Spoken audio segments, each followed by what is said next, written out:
আসসালামু আলাইকুম। দেখতে পাচ্ছেন যে মহিষ ছুটে গেছিল, সেই মহিষ কিন্তু নামানো হচ্ছে গাড়ি থেকে।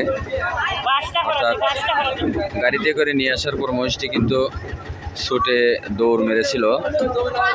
পরবর্তীতে অনেকগুলো লোক একত্রিত হয়ে কিন্তু মহিষটিকে ধরে তারপরে আবার অন্য একটা টলিতে করে নিয়ে আসছে।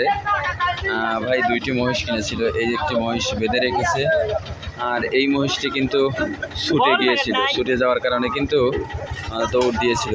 দেখতে পাচ্ছেন যে পা কিন্তু কয়েক জায়গায় কিন্তু চলে গেছে, রক্ত বের হয়েছে। যদিও এটা কিন্তু মহিষের বাচ্চা, ছোট ছোট মহিষের বাচ্চা, তারপরে কিন্তু ছুটে দৌড় মেরেছিল। দেখুন যে উৎসুক জনতা কিন্তু এখানে ভিড় করেছে এই মহিষের বাচ্চা দেখতে, কারণ মহিষটি কিন্তু পাগলা হয়ে গেছিল, হয়ে কিন্তু দৌড় দিয়েছিল।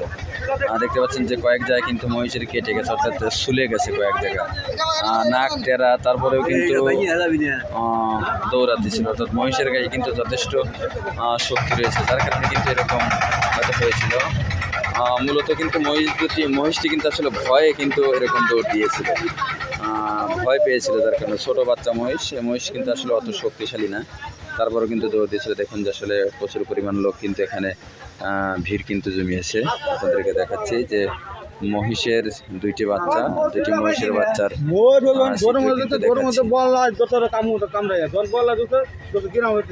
একবার যেমন চুলে গেল এইবারই চুলে ভাঙছে, এই জায়গা বাড়ি ও ধরনের চুলে ভাঙছে না। এখন ও বাবা মায়ের মনে ক্ষতি করছে, কত কার কার মায়ের ওই বাড়ির কথাই আচ্ছা ও গেল কেবা করিয়া।